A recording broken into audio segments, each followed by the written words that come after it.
Fire signs, tignan po natin kung ano yung mensahe para sa'yo ngayong araw. Keep in mind po na ito ay general reading lamang, so hindi po lahat ay makaka-relate, so be open-minded. So pasensya na po kayo, wala tayong video kahapon dahil nagpahinga po ako.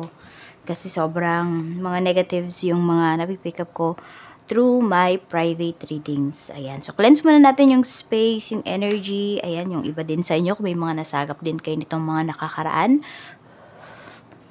Ayan, this is for you. Let go na po natin yan.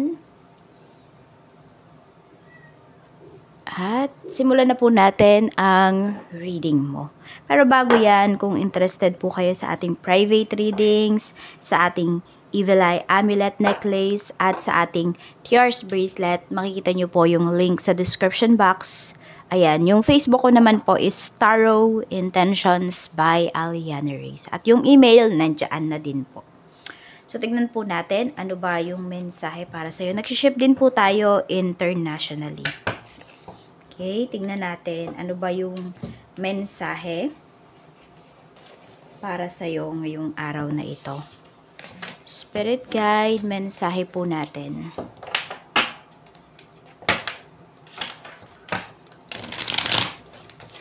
I hope okay lang kayong lahat, fire signs. And I hope ay productive ang araw ninyong ito. Tingnan po natin. Mensahe. We have hunted. We have bankrupt. We have into you. Okay. So may mga bagay ba kayo dito na mga hindi po ninyo pinag-isipan na ayan o, may mga nawala sa life ninyo. Pwedeng may mga bagay dito, may mga sitwasyon, may mga tao na bumabalik po sa life ninyo na naging dahilan kung bakit kayo nawalan. Kung bakit yung iba sa inyo, yes, na bankrupt po kayo. Yes, may na-scam sa inyo dito. So, ayan o, pwedeng may traumas yung iba sa inyo kasi may mga bagay nga na bumabalik. Baka sabihin natin, merong mga nag-aalok sa inyo ng mga businesses. So, yung iba sa inyo, na-trauma kayo or natatakot kayo, nagkakaroon kayo ng anxiety. Kasi, yung parang yung way na nawala yung pera mo is ganun din, na-scam ka nung na-scam ka. So, natatakot na po yung iba sa inyo. For some of you, pwedeng hanggang ngayon, fire signs, hindi pa rin kayo nakakabawi dun sa trauma, hindi pa rin kayo nakakabawi pagdating dito sa kaperahan po ninyo na nawala. Ayan, so yung iba nga may mga bills pa kayo dito na hindi nyo pa nababayaran. Pero meron kasi tayo ditong, ayan o, nagpapaka-positive naman yung iba sa inyo. And for some of you, pwedeng may mga tumutulong po sa inyo dito. Or may isang tao dito na laging nasa tabi mo. Parang through ups and downs, yung taong to is kasama mo. So tignan natin, ayan, dito ka sa kanya nakakakuha ng support. Check po natin ano pa yung mensahe.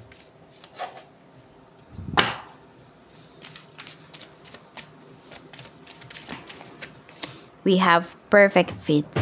Finding the right path, the fit with the soul, the ideal job. You're meant to be here. Okay, so kung ano man po yung mga pinagdadaanan mo, sino man yung mga kasama mo, is meant to be po yung mangyari. Yan. Sabihin natin, yes, may mga bad things na nangyayari, 'di ba? May mga negative things na nangyayari. Pero part kasi yun of your growth. Part of your journey yon. Kaya minsan, tignan mo rin talaga, ano ba yung tinuturo sa'yo? Diba? O yung isang taong to, bakit ba siya nag-i-stay sa'yo? Ano ba yung role niya sa life mo? O yung nawalang pera na to, or nawalang kaibigan na to, ano ba yung dahilan kung bakit siya nawala? Diba? Ano ba yung tinuturo nun sa'yo? Sabi nga, you're meant to be here. So, kung nasaan ka ngayon, is, ayan, yun talaga yung path mo. So, you should accept. Diba? Kaysa magmukmuk ka, tignan mo na lang, ano ba yung pwede mong gawin? Ano ba yung, kung meron ka namang gustong mabago, ano ba yung pwede mong baguhin? Or you should embrace talaga your journey. Para ma-enjoy mo siya, para makita mo yung kagandahan niya. Hindi lang yung puro negatives yung mga nakikita mo towards doon sa pinagdadaanan mo. Check po natin, ano pa yung mensahe. So, ayan, baka may mga bayarin kayo dito na overdue na po. Tingnan natin ano pa yung mensahe, Spirit Guide. mensahe pa po natin. Okay, mensahe pa po natin, Spirit Guide, for fire signs. Ano po yung mga pwedeng mangyari sa'yo ngayong araw? Ano pa ba yung mga pwedeng dumating sa'yo ngayong araw? So, we have 7 of Cups. Okay. So, meron dito parang, hindi ko alam kung nag-collect ba yung iba sa inyo. Ayan, baka may mga bago kayong collection na darating. For some of you naman, ang pinapakita po dito is pwede may mga nililinis kayo. Di ko alam kung sapatos ba yan. Mga plates for some of you. Basta parang pinagpapatong-patong po ninyo, inaayos nyo po sa isang estante. Ayan. Tingnan natin. So, pwedeng yung iba sa inyo, yan yung pagiging productive po ninyo. Baka mag-aayos ng cabinet yung iba sa inyo, ng inyong mga clothes. We have the Sun. Okay, ang daming opportunities na dumarating sa inyo ngayon. Ayan po, may good news din kayo na marireceive ngayon. So, ayan po. Kung kayo ay naghanap ng trabaho, pwede po na may ma-receive kayo ngayon, tapos pwedeng ilan pa yan. Ilan pa yung darating. So, hindi lang siya isa. So, medyo naguguluhan yung iba sa inyo kung ano ba yung pipiliin nyo. We have the Magician. At ayan po, oh. Yung mga minanifest nyo pala. Ayan po. Yung mga, medyo matagal-tagal na to. For some of you, could be 7 months nyo tong minanifest. Tapos ngayon lang siya ibibigay sa inyo. So, ganun naman talaga eh. Pag nagmamanifest po kayo, huwag kayong maiinip. So, ayan, yung mga pinag-pray ninyo, minanifest po ninyo, ibibigay na yan sa inyo. Meron na kayong marireceive na news towards dun sa mga minanifest nyo na yon. Tignan po natin, pagdating naman sa inyong pamilya, we have Ace of Wands. So, meron kang palaban. More on, hindi palaban eh. More on, sabihin natin, uma-action lagi na isang family member. So, parang madaling araw pa lang. Ayan, gising na yan, nag-aayos na yan, nagluluto na.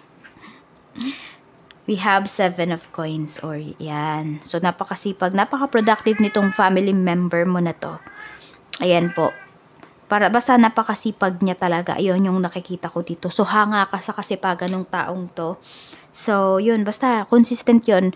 Lagi siyang maagang gumigising. So, this could be your mom. So, ayan, baka hinahangaan mo talaga yung mama mo, yung nanay mo, yung mother mo. Fire signs pagdating sa kasipagan. Tapos, ayan din. Ayan, may family members ka dito. Hindi ko alam kung nasa ibang bansa siya. Nag-iipon kasi. So, baka siya yung magpapagawa ng bahay po ninyo.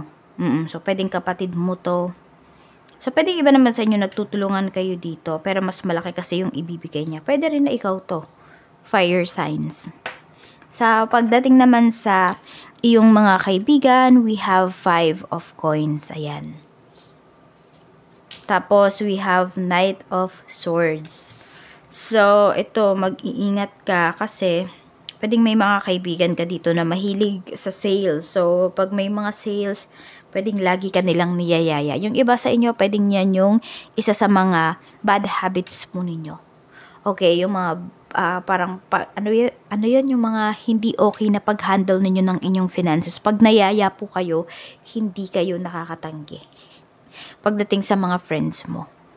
So, ayun, pwede din na meron kang kaibigan dito na naghihirap ngayon.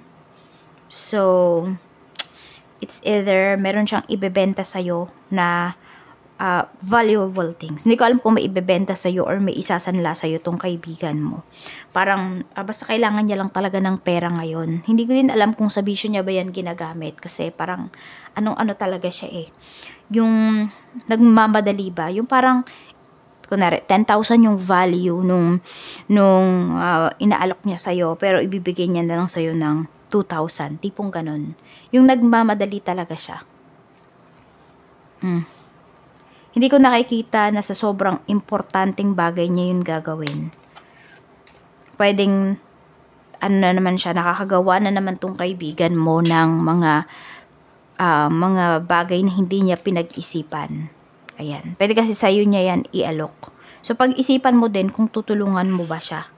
Diba? Kung, kasi baka mamaya bigla ka namang masumbatan dun sa inalok niya sa'yo. Diba? Kung kukuhanin mo ng ganun kababa. Baka sa halip na, 'di ba, tumulong ka, pakagawan ka pa ng issue ng kaibigan mo na 'yan, kung kaibigan mo talaga 'yan. Tignan natin pagdating naman po sa, ayan, tignan natin sa mga naghahanap talaga ng work. 10 of Wands, ayan po. So, efforts talaga, yun yung sinasabi sa inyo dito ng universe. Kung kayo naman, wala pa kayo nare-receive ng mga good news, even ngayon, or sabi natin, pag natapos yung araw na to, wala kayo nare-receive na good news, mag-apply pa rin po kayo. Yan, apply pa kayo sa iba. So, waiting lang talaga kayo. Pero habang naghihintay kayo dito, is kumilos po kayo. Di magpasa pa kayo ng resume po ninyo. Ayun yung gawin nyo. So, may ano nga yung iba sa inyo, ayan. Yung iba, may stress lang talaga kayo kasi sabay-sabay silang darating. I mean, sabay-sabay silang magko-call, sabay-sabay ka nilang bibigyan ng appointment. Yung iba naman dyan, maa-attendan mo. I mean, yung final interview, ganyan. Kasi, pwedeng parehas ng date, pero magkaiba naman ng oras. Check natin, pagdating naman po sa trabaho, kamusta? We have 6 of Wands, ayan. Meron tayo ditong Page of Wands. So, sobrang saya mo dito. Sobrang saya nyo ng grupo mo. Kasi, pwedeng yung iba po sa inyo, this is a new project. Ito, pwedeng bago ka pa lang sa trabaho, pero ang laki na nung nagawa mo para sa trabaho mo. Diba? Para dyan sa, you know, yung iba sa inyo, ito, sikat kayo ngayon, nakakatanggap kayo ng mga papuri pagdating sa trabaho. So, meron kayo talagang significant, malaking bagay na nagawa pagdating dito sa trabaho po ninyo. Yan. Tapos yung iba naman, pwedeng ito, hindi pa to successful. For some of you, sa inyo pa lang to ibibigay ngayon, yung trabaho, parang sa iyo pa lang ipapasa. So, yun, happy kayo, at saka kailangan nyo daw talaga mag-focus. Yung iba sa inyo, kailangan nyo mag-brainstorming pagdating dito sa inyong work. Tignan natin. So, you should stay focused. Ayan po. Wag lang kayo doon na matuwa sa binigay sa inyo yung trabaho. Siyempre, yun yung first step. Binigay po sa inyo yan. So, yun, focus ka. Tignan natin. Kasi baka yung iba sa inyo medyo ma-overwhelm po kayo dito. Tignan natin pagdating naman po sa inyong negosyo, sa mga gusto pong mag-start, mag-business. Wala pala tayo sa love life na, pero punta tayo dyan mamaya. Ayan. Umpisahan nyo na po yan. Kasi maraming susuporta sa inyo dito. Ayan, no. Madami kayong support na marireceive. And also, hindi lang yung suporta, pero maganda rin po. Magiging successful din kayo dito. Tsaka, ayun lang, sinasabi sa inyo dito ni Universe, alamin nyo kung ano ba talaga yung gusto ninyong business. Yung meron talaga kayong kaalaman. Ayan po, para you have strength talaga. Tapos, syempre, maging hands-on po kayo dito. Dapat alam nyo daw yung nangyayari sa business ninyo, 360 degrees. Diba? I mean, lahat dapat alam po ninyo. Tignan natin sa mga may current business naman po. Kamusta naman po yung iyong negosyo? Kamusta yung sales ngayong araw, the star? So, may recovery tayo dito. So, kayo ba yung, itong mga nakakaraang araw ba? Or, yes, nakakaraang araw is hindi okay, or nitong nakakaraang buwan, hindi okay yung kita ninyo. So, ngayon po, ayan po, pwedeng ngayon kayo makaka-recover. Unti-unti lang po ito. So, parang araw-araw ngayon, mas nadadagdagan po yung inyong sales. Tignan natin ano pa yung mensahe. Pagdating naman po sa love life, ayan, sa mga single, tignan natin. So, we have Wheel of Fortune. Alam mo, marami tayong single dito na fire sign. Sinasabi sa'yo dito, kung gugustuhin mo daw na magkaroon ng relationship, magkakaroon ka. Ayan, kaya lang kasi, ayun, hinahanap mo kasi yung perfect match mo eh. So, yung iba dito, nagiging mapili po kayo. What I mean sa nagiging mapili po kayo ngayon is, mas ini-enjoy ninyo yung inyong sarili. So, parang kung yung tao, magbibigay lang sa'yo ng stress, hindi mo na i-entertain. Diba? Mag-stick ka na lang sa single life mo. Ayan po. Tingnan natin. So, ayan, happy naman yung iba sa inyo kahit single kayo. Alam mo yon, hindi naman sa pag-ibig lang, hindi naman sa love life lang, umiikot yung life mo. Hindi ka yung tipo ng tao na, ay, wala akong love life, parang hindi ako mabubuhay. Di ba may mga ganyang tao? So, ikaw naman dito, fire signs hindi. You are enjoying kung nasaan ka. Tingnan natin ano pa yung mensahe sa mga in a relationship. Ayan. We have Page of Coins. So, nakikita ko dito, nagsisikap kayo parehas ng person mo. Ayan, yung iba nga sa inyo, pwedeng nag-iipon po kayo. May mga binabago kayo dito sa life po ninyo. Yan. Maganda yung energy na to kasi nagkakasundo po kayo. Meron kayong goals ng person mo. Sa mga mag-asawa naman, we have the Hierophant. So, happy anniversary po sa mga magdiriwang ng anniversary ngayon. Fire signs. Ayan. So, may mga worries lang. Ayan, nai-stress lang yung iba sa inyo. May mga pinag-uusapan dito na pwede po na parang hindi naman sobrang halaga. Ayan, so tignan nyo rin po, baka mamaya ay nagkakasakitan na kayo through words. Wala man akong nakikitang physikalan dito, but through words yung iba sa inyo nagkakasakitan na kayo. Kasi pwedeng parehas kayong stress dito ng person mo or ng asawa mo. Stress kayo parehas pagdating dito sa married life ninyo. Yan, tignan nyo ano ba yung kinakastressan po ninyo. Ayun, yung iba nga sa inyo kasi pala dahil ito ayan, medyo meron kayong problem ba pagdating sa pera or pagdating sa habits ng isa't isa. So, ayun, meron talagang kailangan baguhin. Pero sinasabi nga, kayo lang dalawa yung magtutulungan dito. Sa mga mag-asawa po yan. 34, 45, 33, 16, 18, 20. 34, 45, 33, 16, 18, and 20. Yan po yung iyong lucky numbers. Maraming salamat po sa walang sawang pagsuporta ninyo dito sa aking channel. Ingat po kayo always and more blessings to come para po sa inyo.